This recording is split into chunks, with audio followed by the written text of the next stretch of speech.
Good style, nice imagination. I think he's a very talented man. Well, thank you very much. Oh, it's nothing really.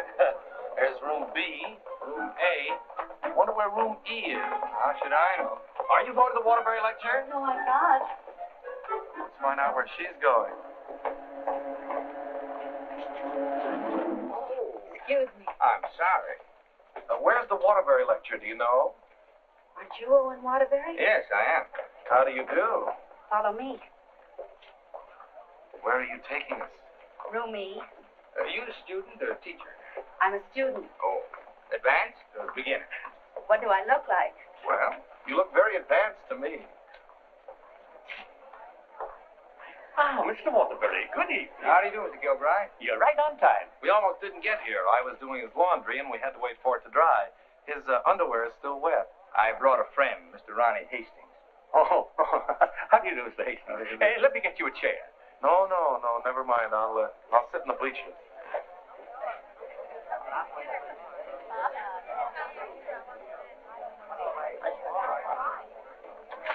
Hello. Hello. You going to be a writer, too? I hope to be someday. Well, this lecture should help you a great deal. He's a great writer, isn't he? Oh, yes. Of course, he gets most of his ideas from me. Excuse me. Yes? You're sitting in my seat. Oh, I'm terribly sorry. Good evening, Miss Gaylord. Hello, Mr. Scott. Anybody sitting here? Yes, Clarence Henderson. But he's out sick tonight. Well, then why did you make me move? Oh, Clarence and I don't speak. Oh, well. Attention, class. As I promised you, our guest speaker tonight will be none other than Owen Waterbury, author of the new bestseller, Last Year's Love. Mr. Waterbury. Oh, louder. That's enough. I understand that most of you hold all sorts of jobs during the day, and yet you've been studying the technique of writing in the evening. Now you're ready to take your pen in hand and go out and conquer the world. You know, I'm hardly the person to tell you how to write because I don't follow any rules. Today, the writer is asked to keep one eye on the bestseller list, the other on art. That's divided loyalty, and that makes for dishonesty. I must confess, I've been guilty of this dishonesty too. But now that I've made my position secure, I'm going to try to write a really good book. No more bestsellers, but something that I hope will be a piece of great writing. You know, good writing, fine writing, is here and here. The dictionary is filled with all the words you need, but unless the mind and the heart find those words for you, you better leave them in the dictionary. He's so brilliant. Shh.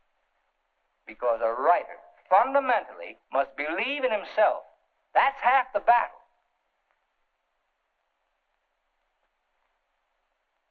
I'd like to interrupt my little talk for a moment to say that I'm going to be in a position to help somebody here in this class.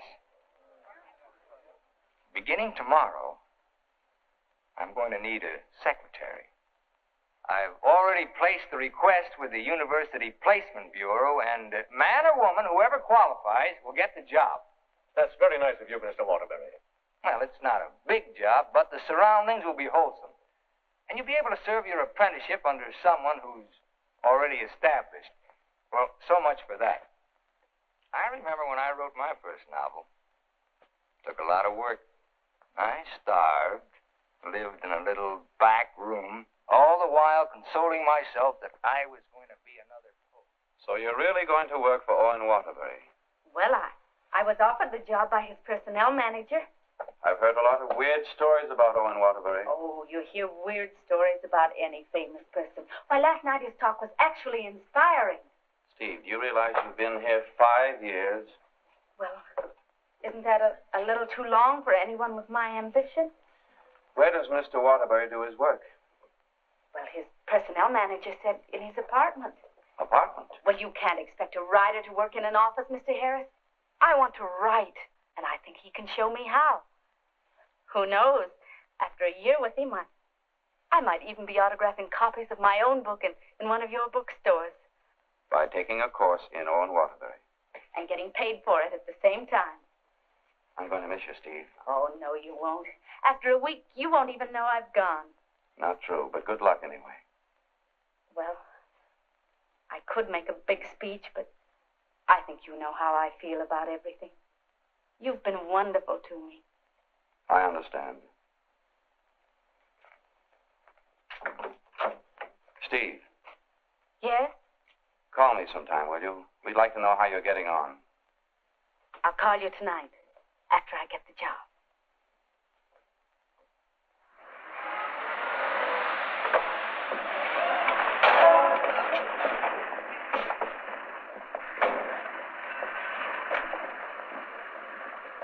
Why don't you watch while you're parking?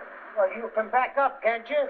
You've got to reverse. Never mind, Bill. Just save your money for upstairs. Smart guy. Hand me the bag, Bill. Yes. I'll take it upstairs for you, man. Anything drives a cab these days. Apartment 3E. Thank you. Now, just remember, Bill, if he says one word that's out of line, just one word, I want you to bop him right on the jaw.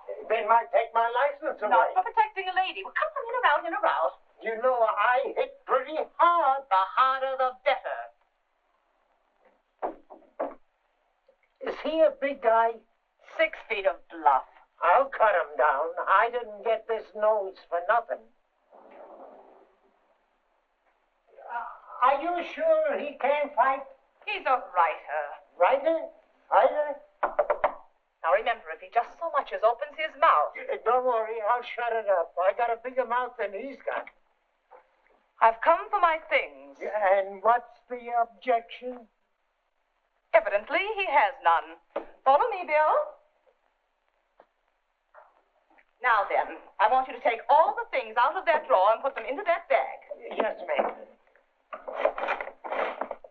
No, not the drawer, just the thing.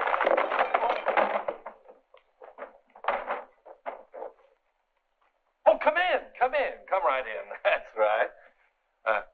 That's Mr. Waterbury's former secretary. She quit this morning. Won't you sit down? This is my mink. And how?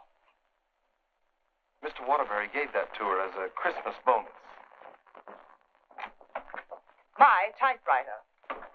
Well, that was sort of a New Year's bonus. My aujourd'hui. She brought her own aujourd'hui. My pot. She cooked once in a while. My bourbon. She drank a little. My cigarette box. She smoked, too. My lipstick. Shall we adjourn to the library? Your frankfurters. Goodbye, Mr. Waterbury. Good thing you didn't open your mouth. Yes, thank you. Come along, Bill. Don't bother with your inferiors. And now, miss, what can I do for you? This is your new secretary. Oh, yes, you're from the Kilbride School. Yes, I am. Say, look at that. She knocked over a bottle of ink all over the carpet, and it's going to be hard to get out, too. Oh, would you try cleaning it up, please, Mary? Not me. The landlady says I'm not to clean up any more messes. Just do my regular work and get out of here. Excuse me. Would you like some help? Oh, thank you very much. Say, you're going to work out fine. Here, Ronnie. I'm an expert at this sort of thing. He sure is. He cleans up about 6 of them a month. I'll need a cloth and some rug shampoo. This is the stuff you've been using lately. Here, this is a woman's job. It was a woman who did it. It was an accident. You better not let the landlady see that. She'll add $100 for damages to your rent. That's more than last month. Oh, I got some on my dress. Oh, look, why don't you work on the rug and I'll work on your dress? Why don't you two work on the rug and I'll work on her dress? I'll work on my dress. I'll work on the kitchen. Do you like hot dogs? Occasionally, yes. Fine, we'll have them for lunch, and for dinner we'll have steak. Lunch? Dinner, what? I haven't even been interviewed yet. What's your name? Stephanie Gaylord. What do your friends call you? Steve. Oh, that settles it. I think she should be hired. How are you on shorthand? 120 words a minute. Do you do laundry? Well, my own, generally. Well, you're going to have to learn to do silk shirts, 120 a minute. I'll do the cooking. And eating. Do you live here, too? No, I live next door. But he hasn't been there since July. That's because I have no kitchen. Well, we share our kitchen on a cooperative basis. He cooks and he eats. You know, Owen and I went to school together. I was in kindergarten, and he was in the 8th grade. Then I went to high school, and he was still in kindergarten. And then I studied piano and became a character in every Waterbury book. And what were you in last year's Love? I was the chorus girl who studied piano and was very bitter about the world. Where'd you work before? Who, me? I was secretary to Charles Harris. He owns the Harris bookstores all over the country. And how is Mr. Waterbury's latest novel doing? Second only to the Bible. Oh, he won't like that. You married, Steve? No, I'm not. Please, Ronnie, I'm not interested in whether or not Miss Gaylord is married. Oh, no. My biscuits are burning. I've had married secretaries before, and, well, their husbands were a little troublesome. They were murder. His working hours are very peculiar.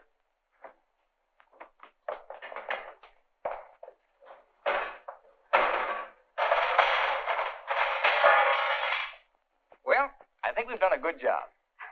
I had such a different impression of what this job would be like.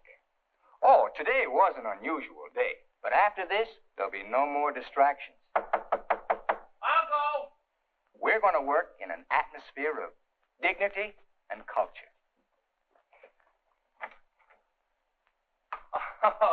It's your bookmaker. Mary, that man's here again. I heard you. How much do I owe this time? $11. Don't you give me no more of your tips. That horse will come in next time out. This time I'll be dragging a load of ice. Well, what do we owe you? $278 for Owen and $1 for you. Excuse me.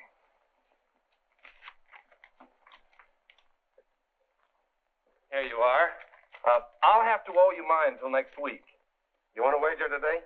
Well, I haven't looked them over yet, but I'll give you a call. And no more 50-cent bets. The boss don't like them.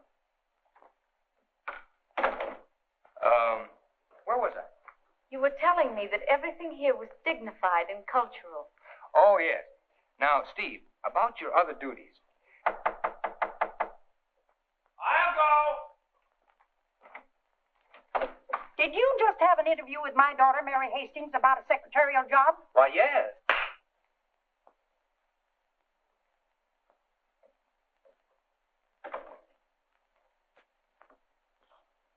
I have a message for you. Well, what's the message? Mr. Waterbury, I don't think I want this job. Well, why not? Well, when you spoke at class last evening, everything seemed so refreshing. And when I read your novels, they were filled with such quality and high purpose. And I'm afraid all that's spoiled now, so no harsh words, no hard feelings, just get somebody else. Well, if that's the way you feel, Miss Gaylord. Are you walking out on Owen Waterbury? Don't beg the girl to work for me, Ronnie. Just call the agency and get another girl. Now, you know you don't mean that. We both like this one. Are you going to let me out of here, or do I have to call the police? They're here already. I came for the men. Mrs. Reeves, I just mailed you a check this morning. Oh, you always do that, knowing full well that I only live downstairs. Any damage this month? Oh, it's been a very, very uneventful month. Oh, the carpet again. Mercy! This fish belongs here. And this duck up here, you throw the whole room out of contour. Mrs. Reeves, if you'll excuse I heard me... some screaming just outside the door. New secretary? Well, yes. You being hired or fired? Miss Gaylord has just been engaged. Oh, too bad, Mr. Waterbury, because something moved in the apartment upstairs would just fill your every requirement. Well, unfortunately, Mrs. Reeves, the job has just been filled. But I want you to meet her anyway. Felicia! Coming, Mrs. Reeves.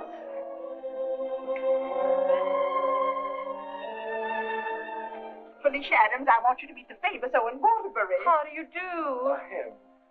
How do you do? How do you do? Felicia came to California to get into the movies. Now, who does she remind you of? Well, now, don't tell me. Let me guess. Zazu Pitts. Oh, of course not. Felicia, in addition to being a secretary, is a very good actress, aren't you, dear? Take off your coat and let them see.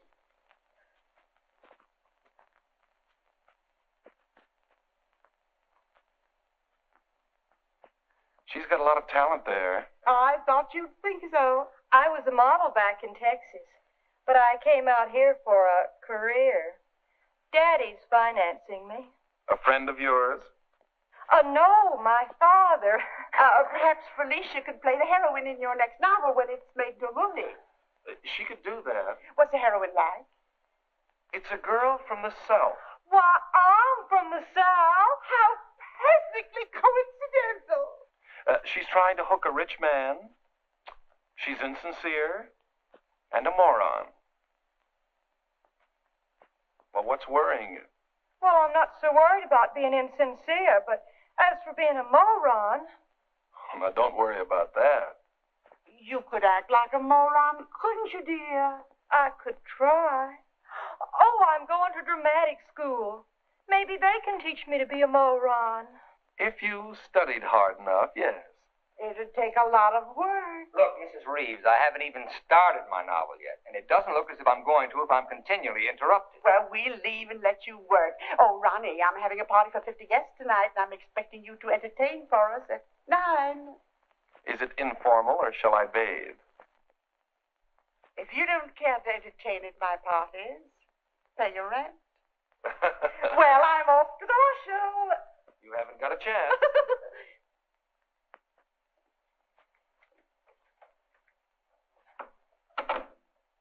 You know, ever since her husband died and left her 7 buildings, she's been a peeping Tom. Now, come on, Steve, let's you and I prepare lunch.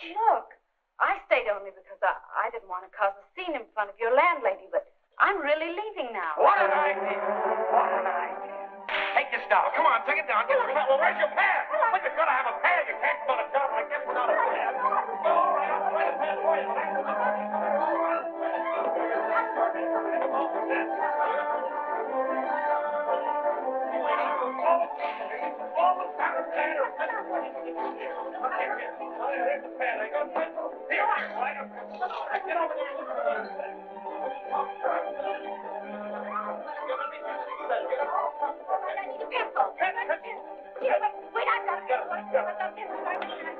All this notes on my new novel. That's all for now. Tomorrow morning at 10 o'clock.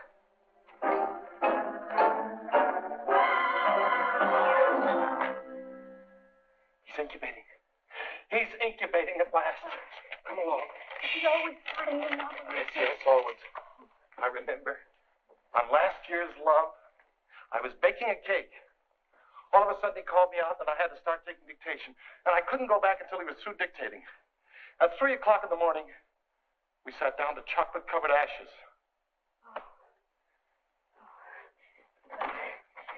Well, I'll see you at 10 o'clock in the morning.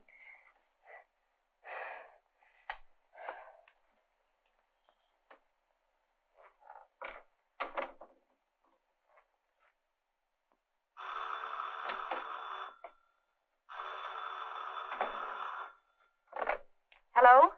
Hello, Steve. I couldn't wait for you to call me, so I'm calling you. How was the job? Well, I have to make an adjustment, you know. It's such an unusual kind of a job. I can imagine. He started his novel today. Oh? Interesting story? Well, he didn't get very far into it, but I'm sure it's going to be wonderful. He seems so excited about it. Look, Steve, let's have dinner one night this week. Well, I'll call you the first night I have free.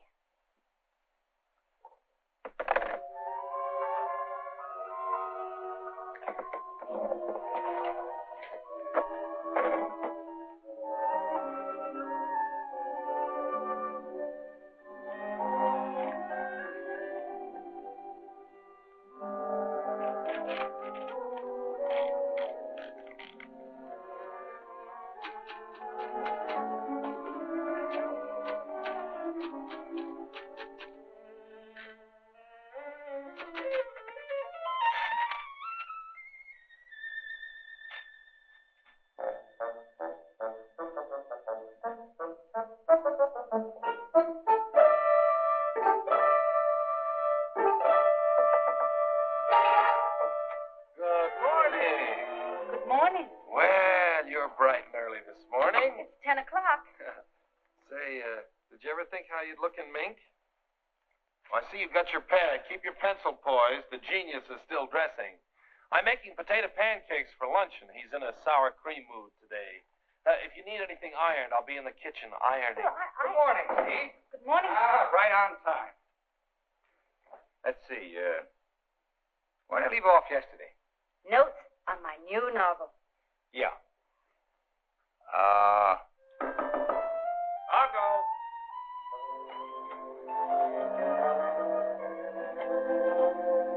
Hello. Hello.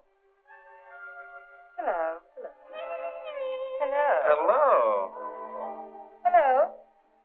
Hello. Now, where did I leave off? Notes on my new novel. Oh, yes. Make that Notes on My New Novel by Owen Waterbury. That's good. Oh, that's real good. Don't you think that's good? Oh, I like that. Chapter 1, General Introduction of Characters. Chapter 2. Well, I'll do Chapter 2 tomorrow. Chapter a day? That's swell. You sure you're not tired? Miss Gaylord, you stay here and answer the telephone. I'm going to the beach for some salt air. Well, be sure you don't bring any home with you. Right, boy. Let's drive someplace nice like Santa Barbara. Well, honey, anything you say.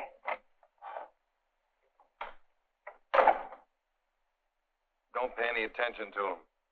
He's just trying to make you jealous. Jealous? Well, what makes you think I'm even interested in him? You know, for a secretary who's just been given the day off, you're awfully annoyed. Annoyed? Of course I'm annoyed. I just don't want to sit here doing nothing. I came here to work. I came here to do nothing, and now I'm working. Look, if you get paid for idleness, grab it, you fool. There goes another one.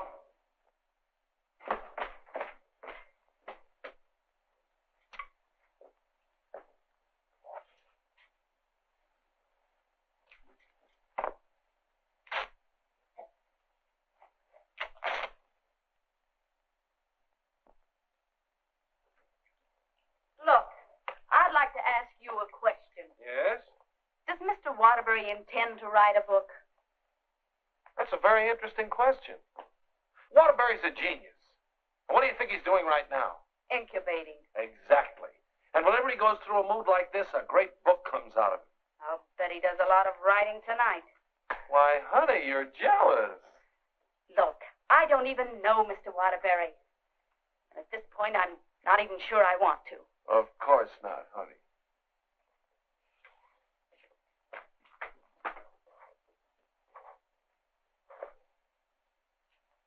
Say, can you tell me what I'm doing wrong? Everything. Here, let me have it. How can you get so many wrinkles in it? Well, he's tried 16 laundries, but he still likes my work best. These are good shirts. We're good shirts. You know, I just thought of something. What? I must be going out of my mind. What? Well, I went to night school for a whole year to learn to be a writer. And here I am doing a guy's laundry. Oh! It's not done yet.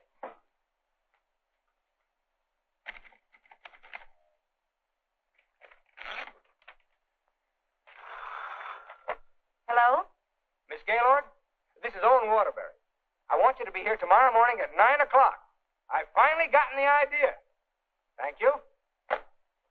You know, Owen, I like that idea. Yeah? I don't think there's a horse in there that can beat him. Never.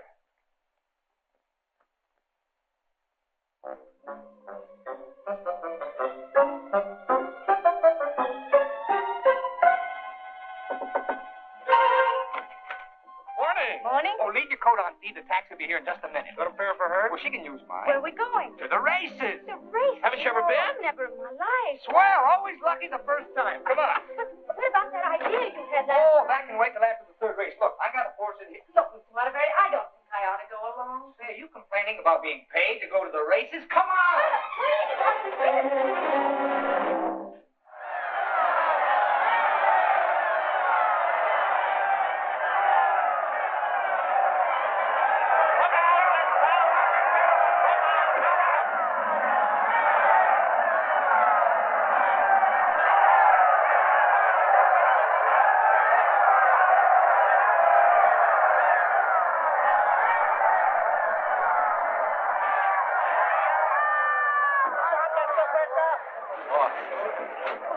What happened there?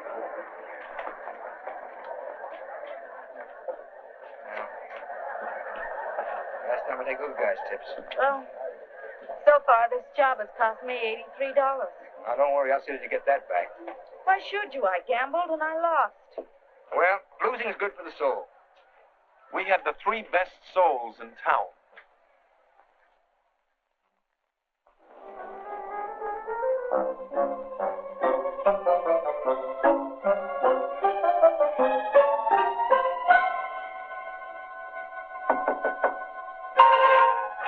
Good morning. Morning. Well, leave your coat on, Steve. The plane leaves in 35 minutes. Plane? Where are you going? Las Vegas and get back $83. Las Vegas? I can't go to Las Vegas with you. Well, are you objecting to being paid while working? Paid? I don't think I can afford to work for you much longer, Mr. Waterbury. Oh, Steve, it only takes an hour and a half to fly. To catch the evening plane back, you're home in time for dinner. With tons of money. No, I won't go. I just won't go. No, please. Please, put me down. I'm not going to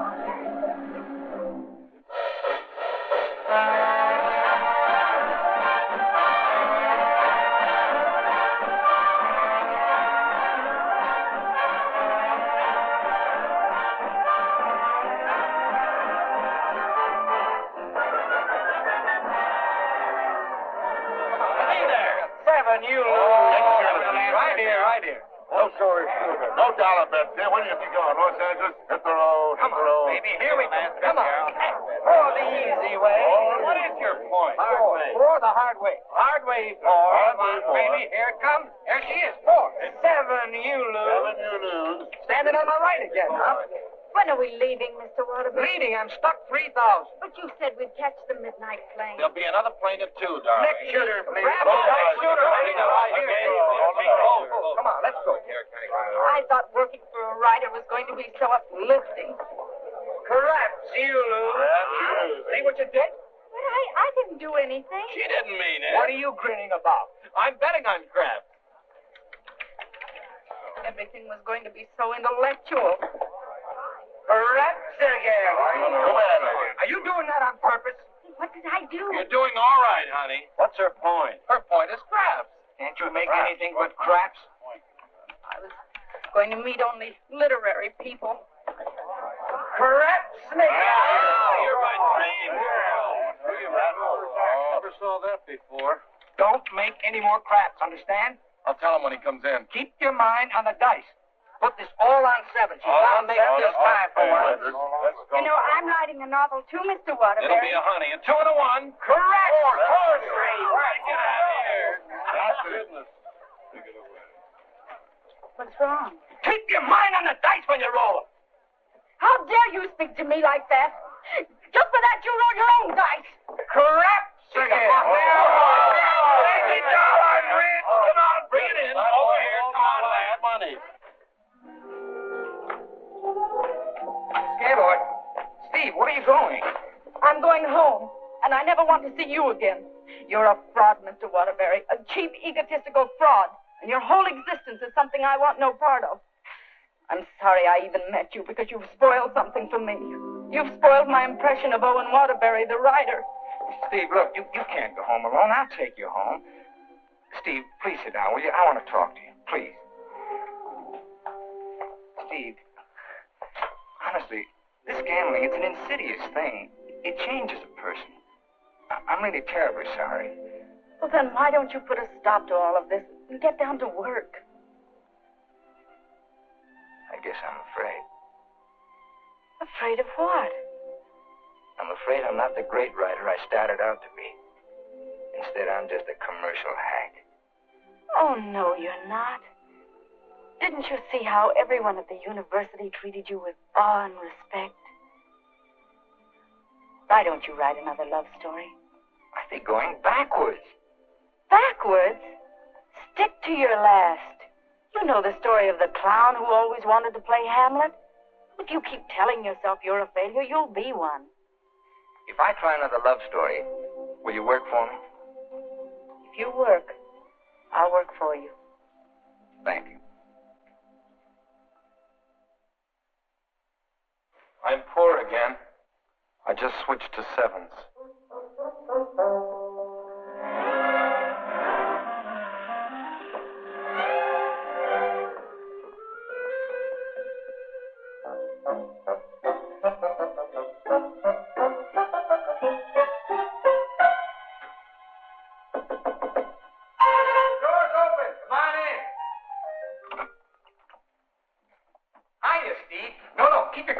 tell you why. The taxi's going to be here in just 1 minute.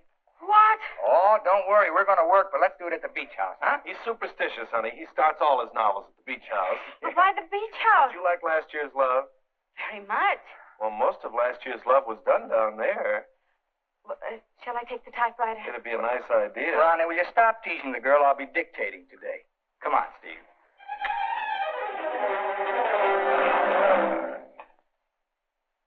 I'll dictate this in outline form, and then I'll polish it up later. Yes, Mr. Waterbury. This is the story of a successful novelist who began to die, morally and spiritually, until a girl came into his life. And then the whole world seemed changed. He'd seen her one night while delivering a lecture to a short story class. There were so many faces looming up in front of him, but he saw only one, hers. Wistful, delicate, exquisitely beautiful.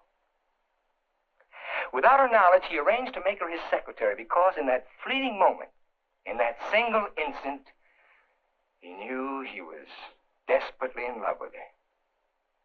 One day, he asked her to go to his beach house and work there because he wanted very much to tell her the way he felt, but he lacked the courage. Mr. Waterbury, Miss Gaylord, when I'm working, I don't like to be disturbed. Sorry. Where was I? He wanted very much to tell her how he felt, but he lacked the courage. Oh, yes. Now here she was, seated before him, tender and fragile as a poem. He had looked around a corner, and there she was. Oh. What's the matter? Oh, I broke my pencil. Oh, here you are. Let's continue. He was tempted to take her up in his arms and sweep her to the summit, but he didn't dare. He knew very little about her, yet there was nothing else he needed to know. As he strode up and down the room dictating, he looked toward a polka dot necktie. What's the matter with you? Nothing. Oh. Where was I? Polka dot necktie. Oh, polka dot necktie. He was impressed by the loveliness of her hair, her soft blue eyes, her delicate mouth. A breathing, living thing that made him exalted and inspired. He wanted to take her in his arms and smother her with kisses and drown himself in the beauty of her soul, but he was a coward. How do you like it? It has possibilities. Suddenly he threw caution to the winds. Leaned over and kissed her. She melted in his arms and offered no resistance. Wordlessly, they held one another in silent embrace.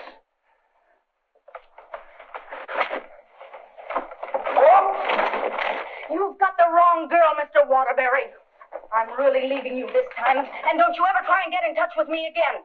I don't even want my salary check. You can save it for the next victim. And if I ever see one of your books again, I'll burn it!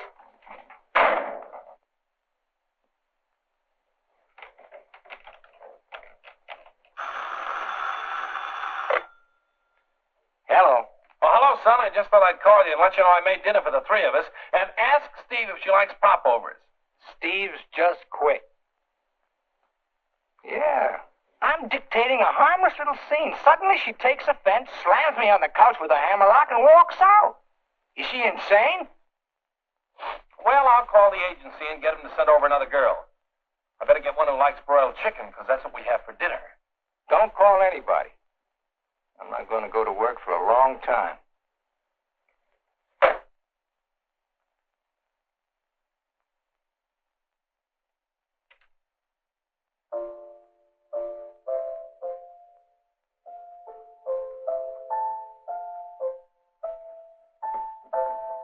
Come on, will you get out of here so I can wash these keys? I'm composing. Composing? I haven't heard a good song out of you yet. That's it. Give me that again. Thank you very much. What are you calling that thing? I got a cold in my nose. Come on, sing it. Oh, Mr. Ronnie, Oh, don't be silly. I just want to hear the quality. Sniff, sniff, here's a handkerchief. Ka-choo, ka-choo, gesundheit to you. Let yourself go and blow. Oh, let yourself go and blow. Sad, ain't it?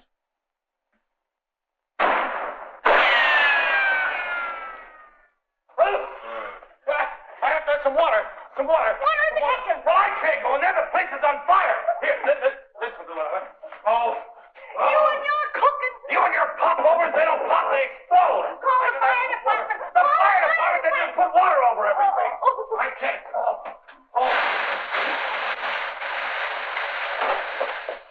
I'm going to tell the landlady on you. Oh, I'm going to send the landlady on you. Well, I'm not going to clean up this mess. All right, just for that, you won't get a piece of pie. What's in that garbage can? Pie? 30 misses out of 31 tries.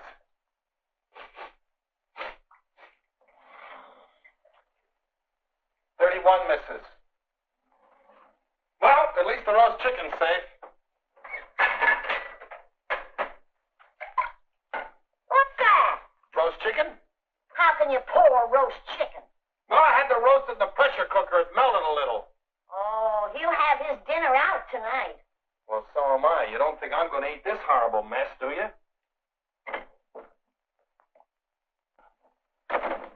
Hi, Owen. He has a nice roast chicken for you, Mr. Waterbury. Give him a glassful. Mr. Waterbury, I think it's my duty as your servant to tell you what just happened in the kitchen. Oh, now, Mary, why don't you go home? Mr. Ronnie set fire to the kitchen. I don't care if he sets fire to the whole apartment. You see, Tattletale? A lot of good it did you. I'm going to tell the landlady on you, and you too.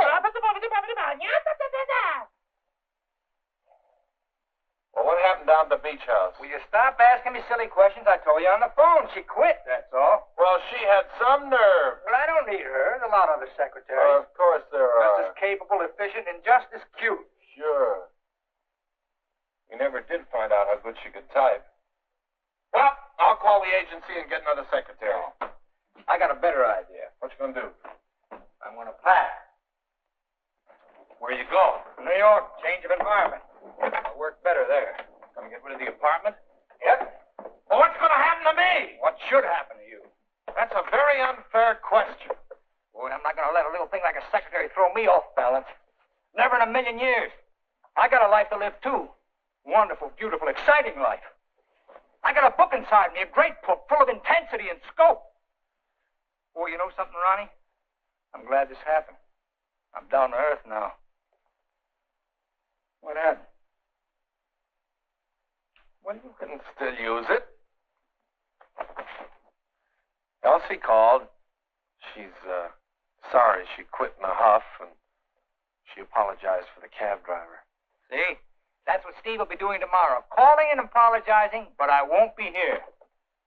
Say, what am I running away for anyway? I'm not afraid of her. That's what I like to hear. That's the real Owen Waterbury. Listen, call Elsie. We'll take her out to dinner. We'll take them all out to dinner, a different one each night. I'll go and change my apron and be right back.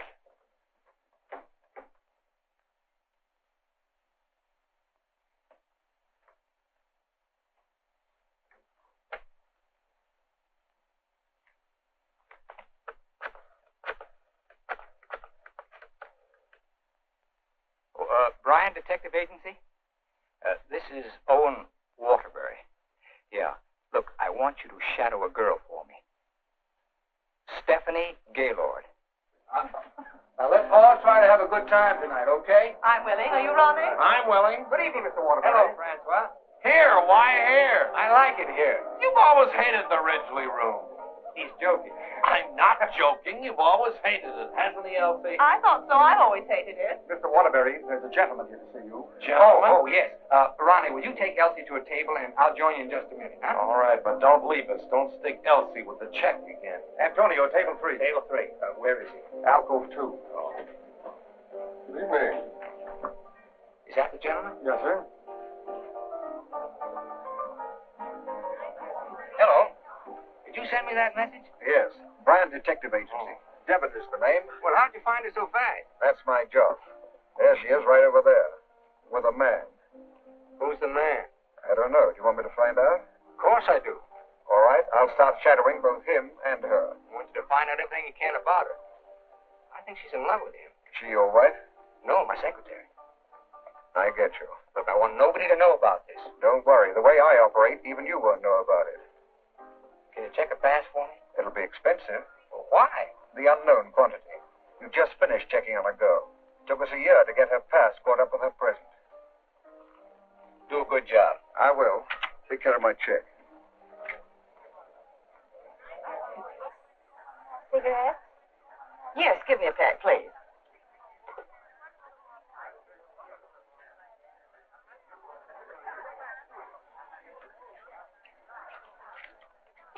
Thank you.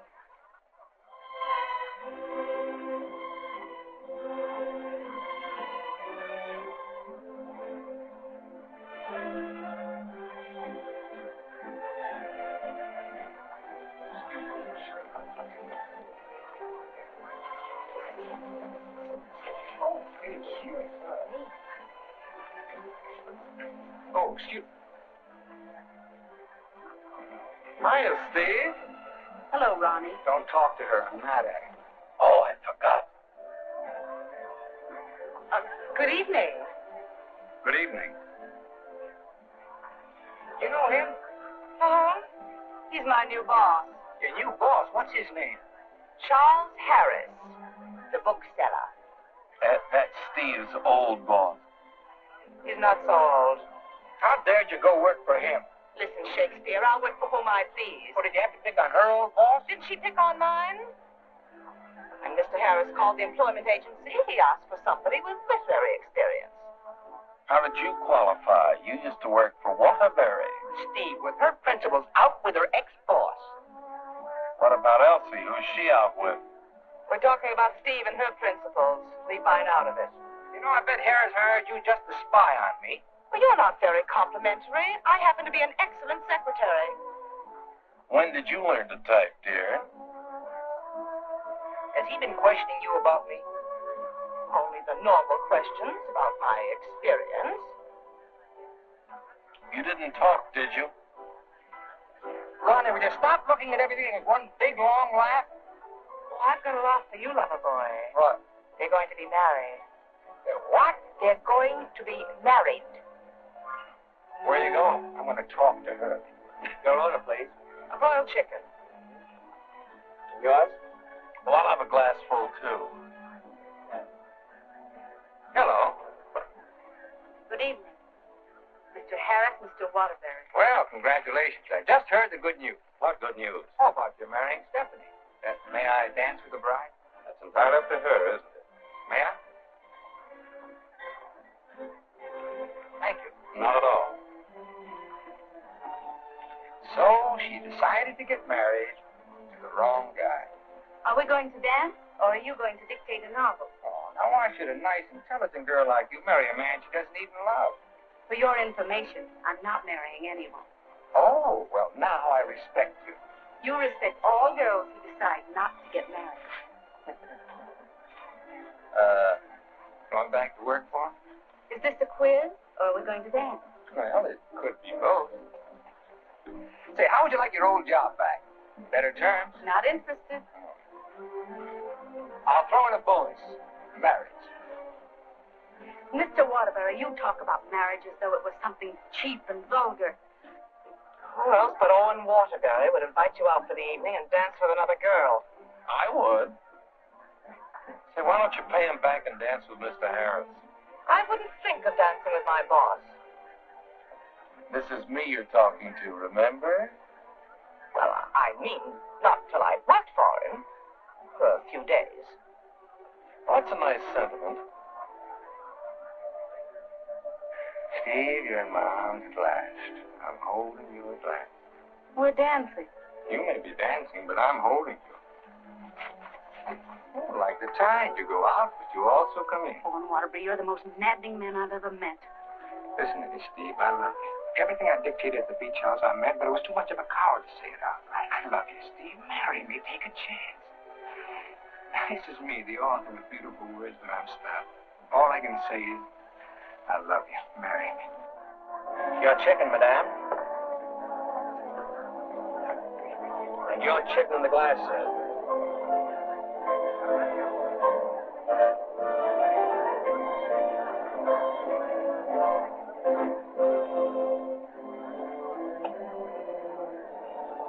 Harris looks lonely.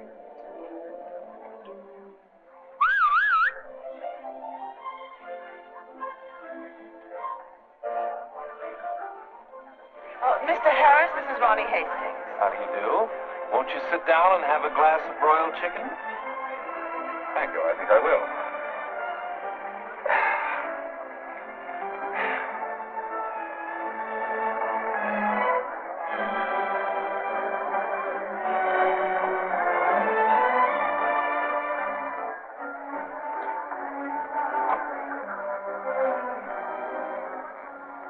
Ever hear the story of the unholy three? If you don't mind, I think I'll be running along. Mr. Harris, would you mind taking me with you? Not at all. Well, who's going to take me? You watch the floor show.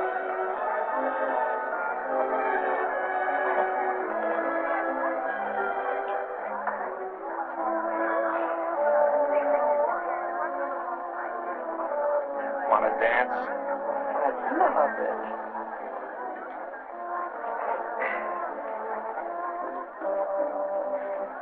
Are you a gigolo? After tonight, I think I will be.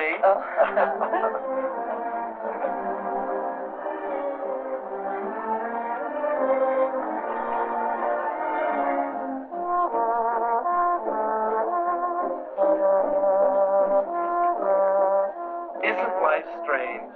When one gets up in the morning, one never knows what one will be doing in the evening, does one? Oh, dear.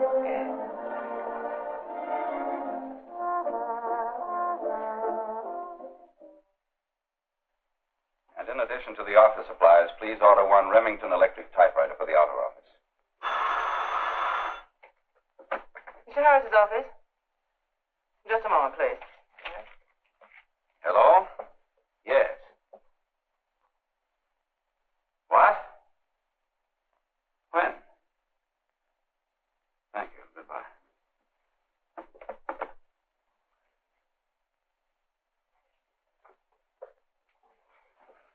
What's the matter? Is anything wrong? Owen Waterbury just married Steve. He didn't. Oh, yes, he did. I never thought she'd marry him. I never thought he'd get married.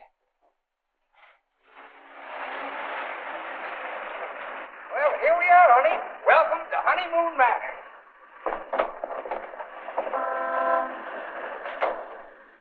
Congratulations! Hi, Ronnie. May I be the first to kiss the bride?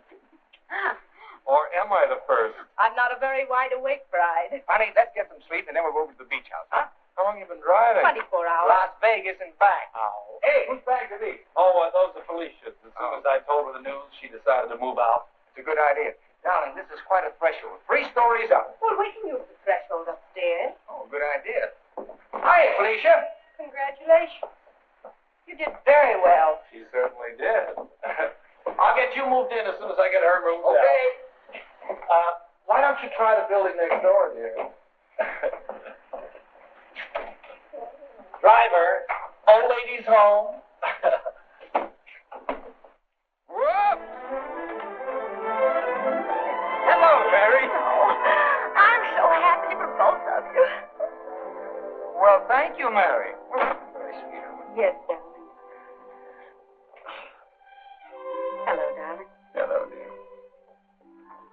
Votre bagage, madame et monsieur? I made a wedding breakfast. Spaghetti and meatballs. Look, Ronnie, I know you're trying to be helpful, but, well, this is our honeymoon, and, well, we'd like to be alone. Oh, sure, sure. Say, Steve, be nice to him, will you? He's my only means of support.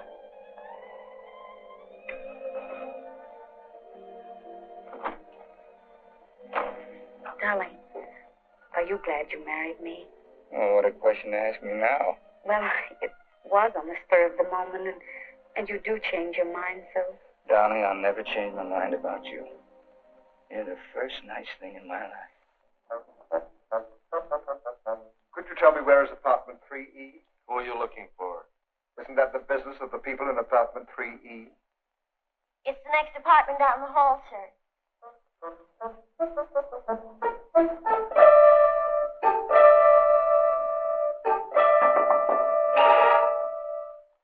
I beg your pardon.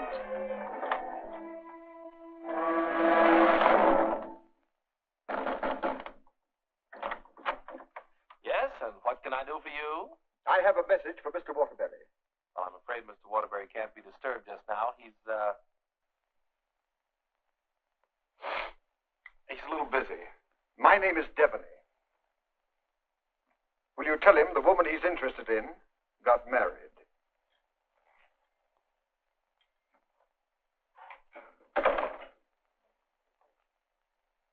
Hey, Owen! You got a minute? Ronnie, what is it now? There's a fellow was outside, said his name was Debney. He had a message for you. I don't know any Devneys. He said the party you were interested in got married. Well, congratulations. So did I.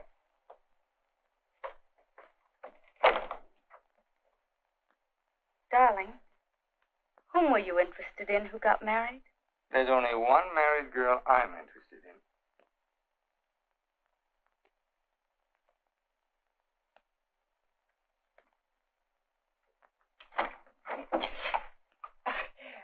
You tell Mr. Waterbury I want to see him right away, and I mean immediately. Owen! Horrible Hannah's here. We call you that affectionately, dear. Now what is it? Oh, excuse me. I didn't know your secretary was working late. They're married. Married? Well, as his wife, she might as well be in on this. Just what can I do for you, Mrs. Reeves? I've come for the rent. But I paid you the rent on the first, Mrs. Reeves. I've had to make a new rule, Mr. Waterbury. I don't take bad checks. When'd you make that rule? Since you moved in. Darling, do you happen to have $485 in the bank? I think so. Well, could you write me out a check till I get this thing straightened out? I can't understand how my account got so low. That's $6,000 for the crap game, Oh, yes. and the $2 for the marriage license. One has to live. Thank you, dear. Thank you, Mrs. Waterbury. I never thought I'd ever call anybody Mrs. Waterbury. Oh, well, I'm just walking down the hall. Oh, thank you, Ronnie. Is this any good? She's loaded. Well, I suppose an explanation is in order. You don't owe me an explanation. Oh, but darling, I want to explain. Oh, excuse me.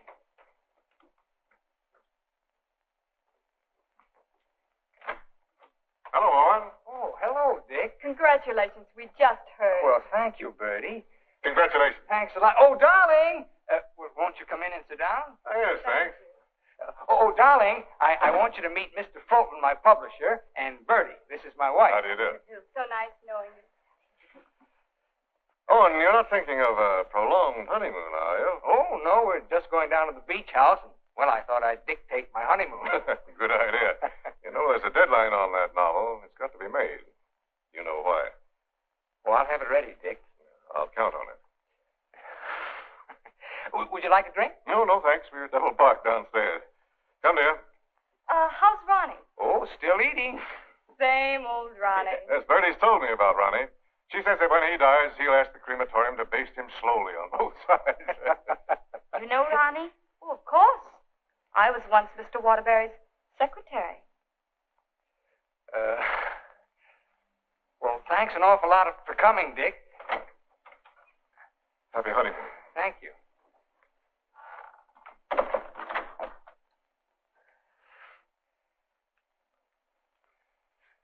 Darling, why did Mr. Fulton look at you so accusingly?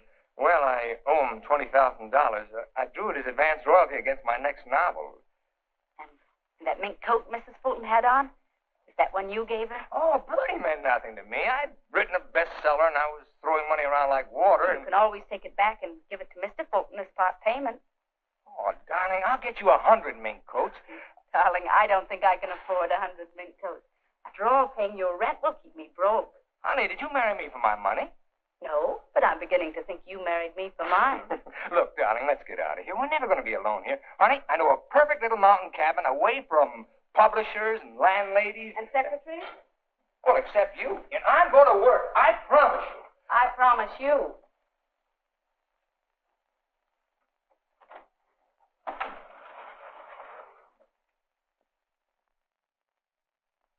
How long did you work on this book, Owen? 4 months. I'm rather proud of this one, Dick. Where's Mrs. Waterbury? Oh, Steve's down at the village getting groceries. She wants to prepare you one of her special dinners. Well, I'm afraid I can't stay for dinner. I have to catch that next train back. Dick, let's drop the suspense. How'd you like the book? I'm going to let you have it right between the eyes, Owen. You don't like it? I hate it.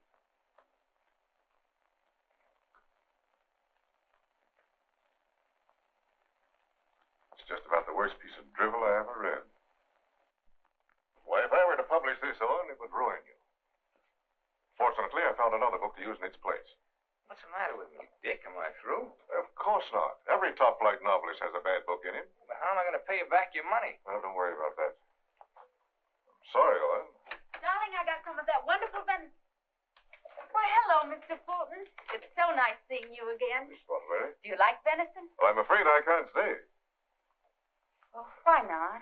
I've got some very important business in town. Well, I'm very sorry. I was going to fix you one of my special dishes. Oh, I'm sorry. Well, some other time. Goodbye, Mrs. Waterbury. Goodbye, Mr. Fulton. Goodbye, Owen. Goodbye, Dick.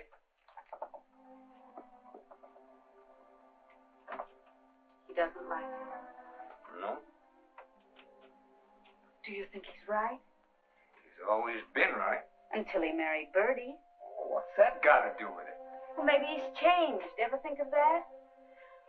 Maybe he sees you through different eyes. Oh, you talk like a fool. Owen, let's face it. Your book is now being published by a man who sees his wife in your arms on every page.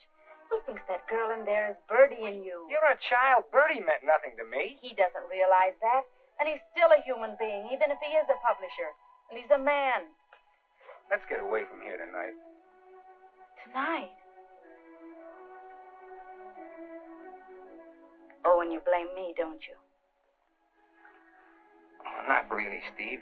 It's just that it's so distracting to have a man's wife as his secretary, too. I've got to try another book fast, and now I'm going to have to get myself another secretary. So I'm fired, is that it? Oh, Steve, it'll be better for both of us if I work by myself. It'll give you a chance to work on your own book. I'll make dinner.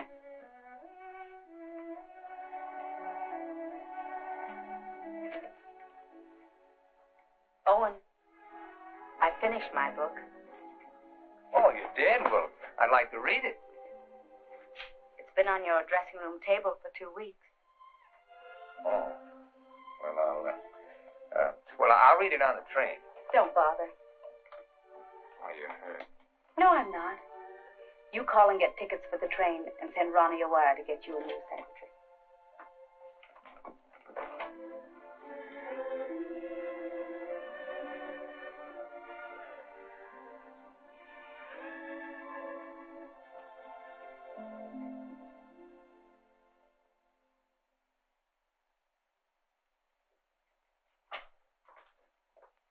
Oh, hello, Mrs. Waterbury.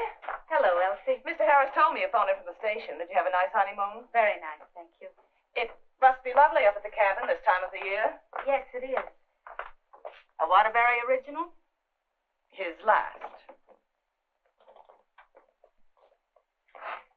Steve. Hello, Charles. Sit down, won't you? Thank you. Oh, you're looking fine, fine. Well, 4 months of the outdoor life. None the worse for it. Charles, I want you to do me a favor. This is Owen's latest book. Fulton doesn't like it. I want you to read it and let me know what you think about it. I'll try to be as objective as possible. You will be, I know. And I have another manuscript for you. Mine. You finished it? Yes, it was a long uphill pull. I've changed the title so many times that I finally decided to call it Dawn's Yearning. What does Owen think of it? Owen hasn't read it yet. Oh? He hasn't had time. He's been busy writing. He couldn't concentrate on it. I'll be glad to read both of them. Thank you, Charles.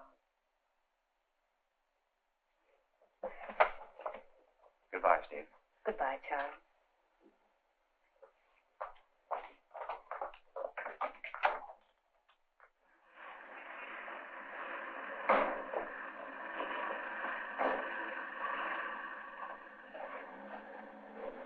I was on the third floor, but I can't find the Waterbury apartment. Well, here's Mrs. Waterbury. Oh, how do you do? The employment service sent me over. What for? Oh, Mr. Waterbury wants a new secretary. Oh, is that so? Well, follow me. Oh, thank you. I know it's going to be so exciting working for Mr. Waterbury. You just love it. I know I will. You know, this is such a rush call, I hardly had time to dress. The dress, beautiful. Oh, thank you so much. You know, I made my own clothes. Oh, really? Yes. Come in. Come right in, Miss. What did you say your name was? Hilda Schneebacker. Miss Schneebacker. Owen, darling, this is your new secretary. How do you do? This is my husband, Owen Waterbury, and this is Ronnie, our next-door neighbor. How do you do? Can I get you something to drink? Oh, have you any beer? Well, I should say we have. And we have pretzels, too. You know, I could just drink a barrel of beer. What did you ask for on the phone? I thought they knew our account. Dope. Oh, don't bother.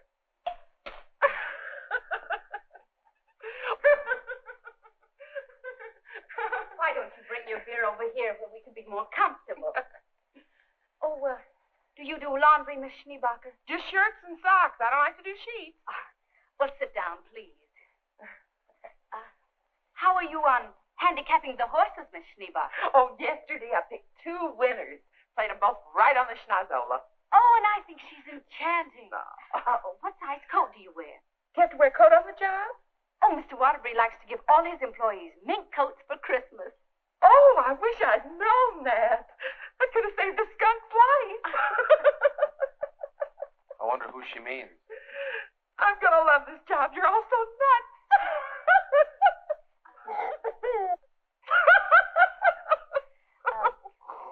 Do you object working late hours, Miss Schneebacher? Not at all. A room with a girlfriend. I haven't seen her since New Year's. Miss Schneebacher, I'm afraid this job is going to be a little too much for you. But why, Owen? Well, you see, several parts of my new novel are mostly in French, and well, I'm sure you don't speak French, do you, Miss Schneebacher? Studied it for 6 years. Once I had a French boyfriend. We had no trouble. Yes, but how's your shorthand? Shorthand? I don't take shorthand. You don't take shorthand? Well, no. The agency said this was strictly a typing job. Oh, no. This is mostly a shorthand job. But I could learn it. I'm afraid not. Well, guess that lets me out. Leave the glass, please. Oh. Thanks for the beer.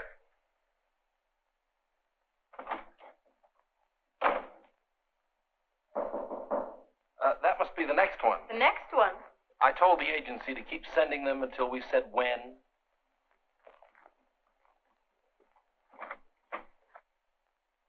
How do you do? Is this apartment 3E? Yes, it is. Does a Mr. Owen Waterbury live here? Yes, he does. I'm Owen Waterbury. Oh, Mr. Waterbury, the agency sent me. Dawn O'Malley. That's right. Won't you come in, Miss O'Malley? Thank you. Won't you sit down, Miss O'Malley? Thank you. Oh, this is my wife. How do you do? How do you do? You take shorthand, of course. Yes, 120 words a minute. Oh. Do you speak French, Miss O'Malley? Mon mère, elle était française. Et mon père aussi. Vous avez raison, elle est pas pour le faire. Dites-moi, Mademoiselle O'Malley. Are you married by any chance? Yes, I am. But the divorce comes final next week. I see. When would you like me to begin? You have begun. Oh, thank you. Steve, shall we prepare lunch and leave them alone? I think they'd like to get to work. All right.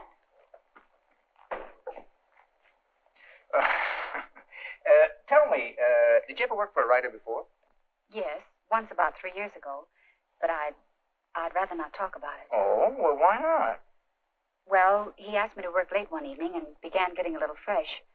So I called the police. All I want to do is work. I guess the publicity burned his career. But he deserved it. Don't you agree? Yes, I do. How about lunch, Miss O'Malley? Oh, I've already eaten, thank you. And you, darling? No, thanks. I'll skip lunch today. You will just love living in this building, Mr. Scott. And you'll just love the Waterburys. They're so bohemian. Crude! I'll go. Oh, hello. Hello, Mrs. Waterbury. I want you to meet your new neighbor, Sylvan Scott. He's moving out of the bachelor apartment upstairs that Felicia used to have. Yes, I know, Mr. Scott. Hello, Stephanie. How nice. Come in, come Now I want you to meet the important member of the family. This is the great Owen Waterbury. Oh. How do you do, Mr. Waterbury? How do you do? This is It's a horrible Ronnie Hastings. Hello. new secretary. Yes, she was just hired and I was just fired. Mr. Scott's a writer, too. My building will be just crawling with them. Yes, Mr. Scott and I went to night school together. We sat next to each other. Mr. Scott used to be a ball player. Just look at those shoulders. And they're not padded either. Well, what do you know? Sylvan writes that wonderful radio program called John's Mother's Lover. John's mother's sweetheart. Oh, yes. Tell me, confidentially, is John's mother going to marry her, sweetheart? No, John's father objects. John has no father. Oh, poor John. Sylvan, you'd better rush upstairs and start to work on that radio program. You mustn't neglect John. Well, I'm in a little trouble. You see, my secretary just got married. Oh, what on earth are you going to do? I don't know. I could help you, Sylvan. You, Stephanie? Yes, you see, I was Mr. Waterbury's secretary before he married me. That's right. You were. The marriage was a bonus. Oh, when could we begin? Why don't you just say, I've begun? Ronnie, dear, would you get me some shorthand books and some pencils? How much do you think you'll be giving me tonight? Well, we may be working most of the night. Oh, that's just ducky. I'm used to working at night. Goodbye, darling. Don't work too hard. I won't. Come on. Oh, thank you, Ronnie. Bye. Well, I seem to have fixed everything up. You certainly have. Well, I guess I'll run along. Must you go? I was just poisoning the tea. Oh, Ronnie, you're such a killer.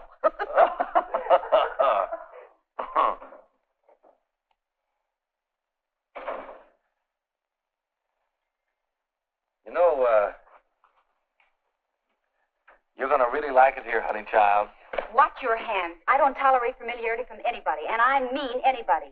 I once ruined a man's career, and don't you forget it. Miss O'Malley, you may have the day off. Why don't you make it a year? But I haven't even begun yet. Oh, that's all right. You get paid just the same. Oh, well, all right. What time tomorrow? Oh, any old time. Suit yourself. But I don't understand. Well, how about noon? All right. Thank you.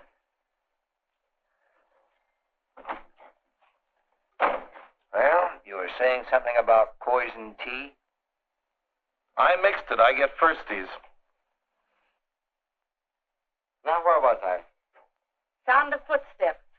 3 people. Thank you. Sound of footsteps. 3 people. Door bang. Door crash. Door slam. 2 shots. 3 screams. Siren. How does that sound? Swell. It's bedlam. John, I'm in love with your mother. And tomorrow, I expect to be your father. John's going to be a father, and I'm the first to know. Now I don't have to listen tomorrow. But, Father, I'm older than you are.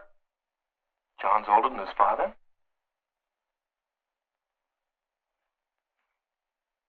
What happened? That's what I'd like to know. I don't know. But don't you worry, Miss Waterbury. I'm not going to do anything.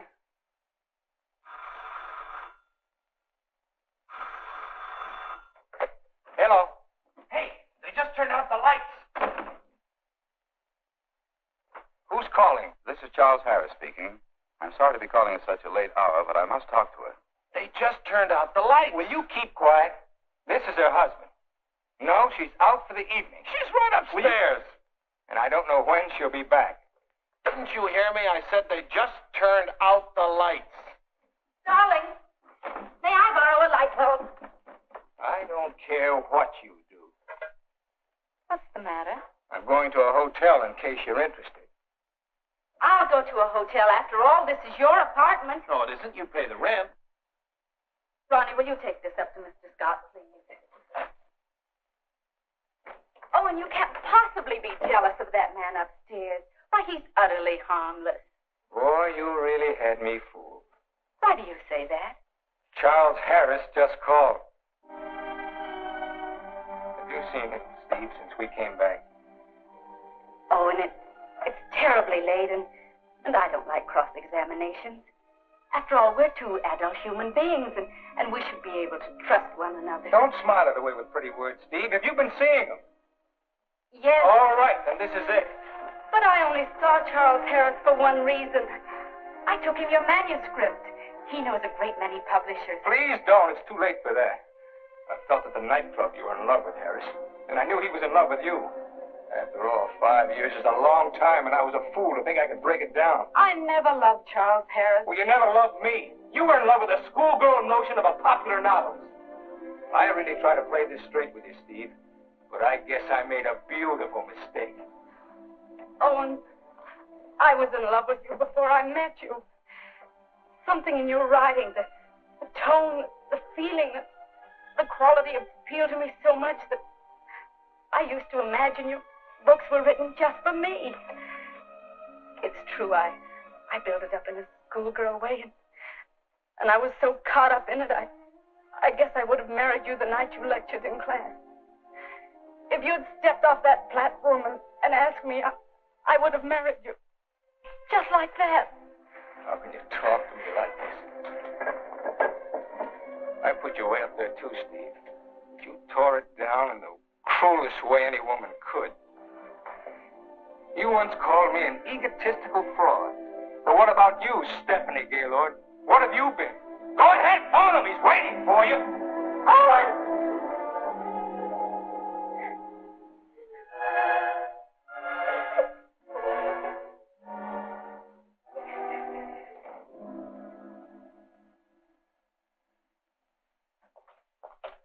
Good morning, Mrs. Waterbury. Good morning, Elsie. I have an appointment. Yes, I know. Mr. Harris has a surprise for you. Won't you come right in? Steve. Good morning, Charles. Stephanie Gaylord, this is Mr. McNally, Mr. Hudson, Mr. Burke of the Literary Times. How do you do? How do you do? How do you do? So you are Stephanie Gaylord.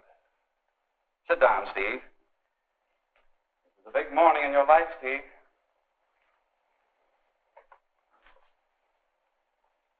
Mr. McNally is head of the publishing house in New York. He flew down this morning. That's why I called you so late last night. We've read your book, Miss Gaylord. How long have you worked on it?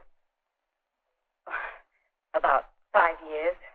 I'm recommending it for the McNally Winslow Award for first novel by an unknown. I didn't know you were going to show my manuscript to anyone. I couldn't do anything else after reading it. But don't you see what this will do to Owen? What has Owen got to do with it? Well, Owen's the big guy in my family, and his novel's just been turned down.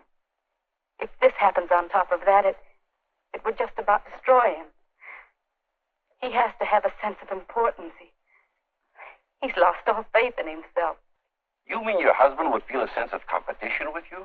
You don't understand, Mr. McNally. Owen's in trouble. And as his wife, I have to help him climb out of it. Steve, I thought you wanted to write more than anything else in the world. I thought so, too, before I married Owen. What about Owen's manuscript? Did you read it? Yes, it isn't bad. It's good. But it doesn't have what this has. This has greatness.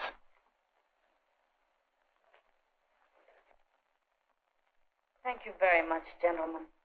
Steve, please sit down. I want to talk to you.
I'm giving your popovers another try.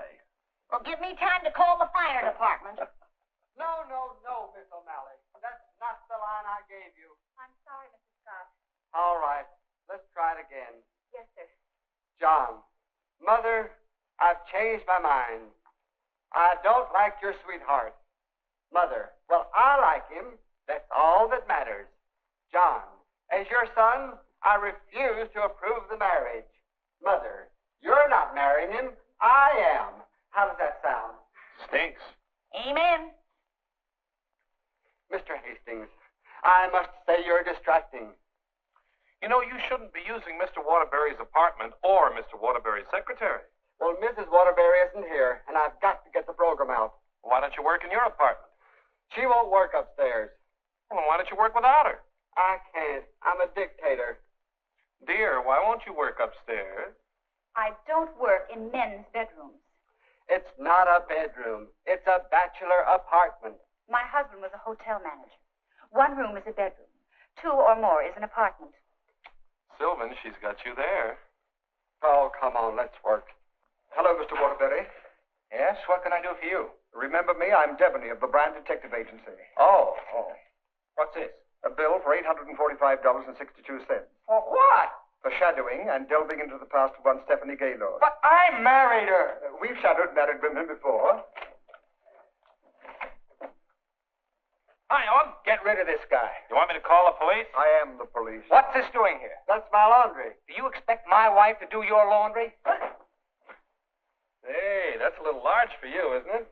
That's Mrs. Waterbury's laundry. That's mine. Well, take it and get out of here. And as for you, Mademoiselle O'Malley, you're fired for taking dictation from somebody else. Well, that suits me just fine. I wouldn't work for you even if I did like your horrible writing. Where's Stephanie? I don't know where she is. I know where she is. Where? You pay this bill and I'll let you know. Oh, Ronnie, do you happen to have $845? And 62 cents. Why don't you write him a check? Oh, yes. Call that number right away. Here is the detailed report. It's very amusing. You see, I had to shadow you at the same time that I shadowed her. Here's Stephanie. Oh. Stephanie, where are you? What? What are you doing there? Stephanie, if there ever any chance of our getting together, this kills it now. Finally and for all time, we're through. Charles Harris's apartment. Just like that. No sense of shame. Well, maybe she got her old job back and is working for him. At his home? What decent, self-respecting girl worked for a man at his home? Maybe she's a secretary. Please, don't tell me about secretaries. He could tell you. Here's the report. Page 3 is wonderful. Right. Call the employment agency. I'm going to show her. Look, I want a girl this time who's capable and efficient. I'm calling for Mr. Owen Waterbury. Fast typist. I don't care what she looks like. We don't care what she looks like, as long as she's attractive. Do you take shorthand? Oh, but of course. 120 words a minute. Uh-huh. And, what did you say your name was? Miss Pigeon. Her name is Miss Pigeon. Everybody says I'm flighty. Where did you work before? I'm just out of secretarial school. I think it would be wonderful working for you, Mr. Waterbury. You see, I hope to be a writer myself someday. Oh. Have you ever been married? Oh, no. Never. And you have no objections to working on weekends? Oh, not at all. My time's completely my own. And you think Mr. Waterbury's just wonderful? Mm-hmm. This is a clay pigeon. I've come for my things. Follow me, Bill. I know just where to go. I want you to take everything out of that drawer and put it in that bag. Right. I knew you'd come back. It's only for a moment. Where's the mink coat? I didn't get a mink coat. Come into the bedroom, Bill. What's the matter? Short of minks? Say, haven't you been here before? Sure. I came with the other one. I got a cab stand downstairs now. If you need a cab, just open the window and holler. Well, I'm going to do a lot of hollering now. That's his former secretary. Get my bag and things out of the closet. Oh, so you're not in love with Harris, but you go to his apartment. You wouldn't let me explain, and now I'm not going to. Explain? What kind of an explanation could you make anyway? It doesn't matter anymore. You're right, it doesn't matter anymore. Isn't she getting awfully personal? What a wonderful typist. Charles Harris's apartment. Just like that. Just like that. Anything else, miss? Yes, my picture.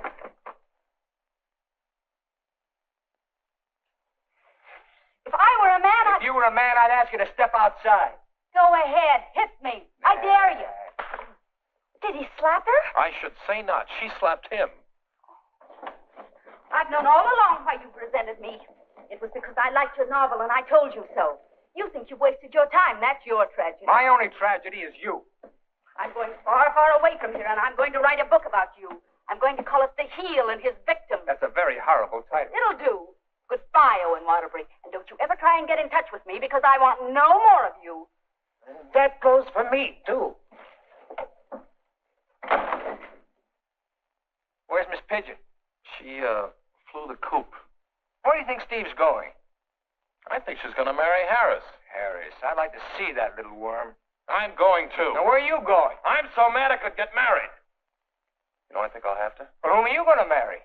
It'll be a female. That's about all I can say.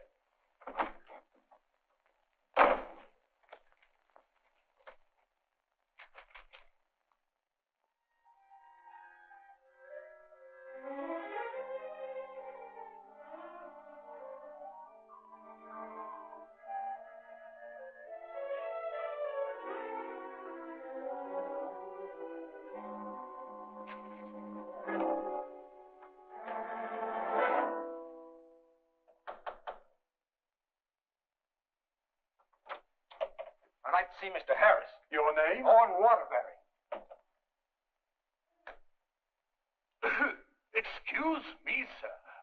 And excuse me, I didn't mean to disturb you and my secretary. Your former secretary. Oh, I didn't know you were in the middle of dictation. Your sarcasm is quite uncalled for. Of course, I don't have to tell you what I think of a man who behaves this way with a secretary. You keep out of this, Elsie. Look, Charles and I are going to be married. Congratulations. What? Just where does that leave my wife? How do you suppose she's going to feel about this? She's in love with you, you know. You never deserved to find a girl with Stephanie anyway. You know, Harris, I've always wanted to tell you that I really think you're a crude person. Your motives are very obvious. You've given me a lot of grief ever since I married Stephanie, and I came up here to tan your hide. So put up your hands and defend yourself like a man. Oh, you can't nobody's hide. Oh, listen to me, you fool. Why do you think Stephanie came up here in the first place? Because she wrote a novel and Harris wanted to have it published. But she didn't want that. She was afraid it would hurt your vanity and wreck your marriage. She wanted him to help you instead. Oh, look, I've read your last book, the one Fulton turned down. It's grand, it's exciting, it's wonderful. Fulton's wrong. He's just jealous because of Bertie, and it's all your own fault, Mr. Great Guy. You know, someday Stephanie's going to be a better writer than you are. That's my opinion, and you've always valued it. Here, Stephanie's novel. Read that and really get jealous. You know, you're not going to get her back. She's gone away, and it serves you right. I hope I kicked a little sense into you, but I doubt it. Goodbye, Mr. Waterbury.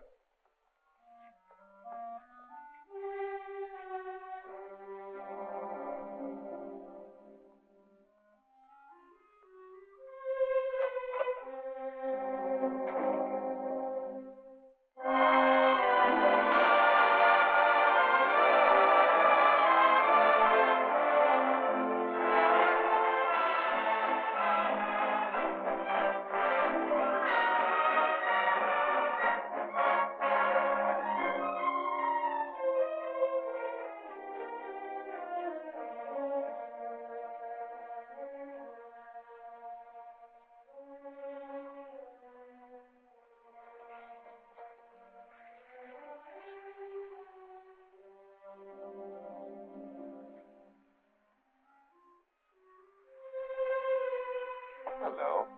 Owen Waterbury? Yes? I've got to serve you with these papers. What for?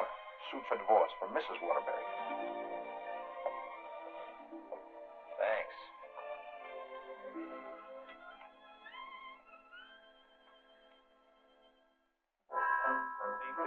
First apartment on your left, happening down the elevator.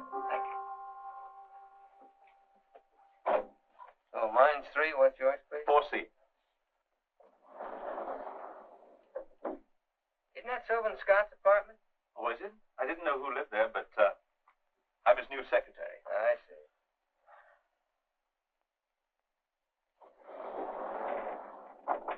Good luck.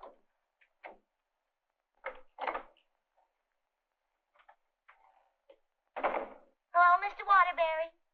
Hello, Mary.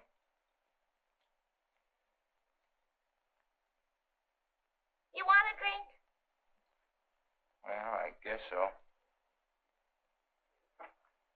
Now, did you see Ronnie around? Well, I haven't seen Mr. Ronnie in about 3 days. But I heard tell he got married. Married? Gee, that's funny. He didn't even invite me to the wedding ceremony. Me neither. Ronnie gets married. I'm getting a divorce. Did you know that, Mary? Mrs. Waterbury's divorcing me. I sure was sorry to hear that, Mr. Waterbury. She was an awful nice person. So was you. At times. Thank you, Mary. Well, I see Scott's hiring a new male secretary. Oh, Mr. Scott doesn't live in this building anymore. He moved out yesterday. Oh. Well, who moved in up there? Mrs. Waterbury. Steve? Yes, she's a big writer now. Well, of all the nerve, I'll fix her. She can't do this to me.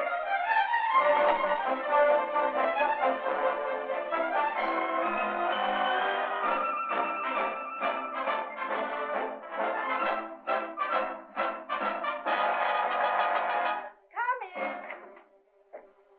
Yes, what can I do for you? Out. I said get out. But I don't understand. Don't you listen to it. This is my wife. You're his wife? I'm trying very desperately not to be. Didn't you get the divorce papers today? You're still my wife until the final decree, and that takes a whole year. Are you still here? I said get out. Mr. Simpson, you come back here tomorrow morning at 9 o'clock. You'll come back here never. If I find you here again, I'll throw you out on your ear. Hiring male secretaries right under my nose. Right over your nose, dear. And don't be cute at a time like this.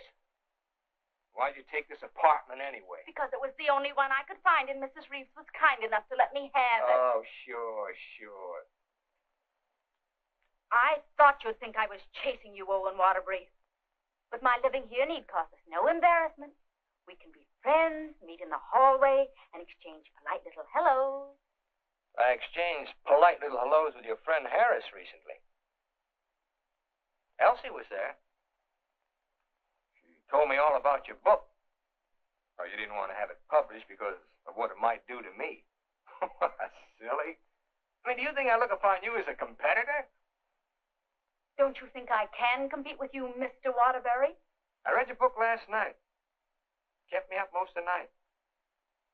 You want to know something? Yes? You're better than I am. But don't tell anybody because I'll deny it. Now, you listen to me, Mr. Owen Waterbury. I'm a human being, too, and I have certain rights and privileges. I had an idea for a book, and you made me lose a very good secretary. Well, look, why don't you dictate it to me? You? Sure, I can take shorthand. Owen Waterbury. Look, you want to know a secret? What? I'm a better secretary than you are. Oh. All right, prove it. Get the shorthand book and pencil. Okay. And I don't want to hear another word about our personal problems until I get this down. Let's call this Notes on My New Novel by Stephanie Gaylord. This will be the story of a girl who became secretary to a very egotistical man who thought he knew everything there was to know about writing. Oh, now, wait a minute, Steve. Please, you're interrupting my train of thought.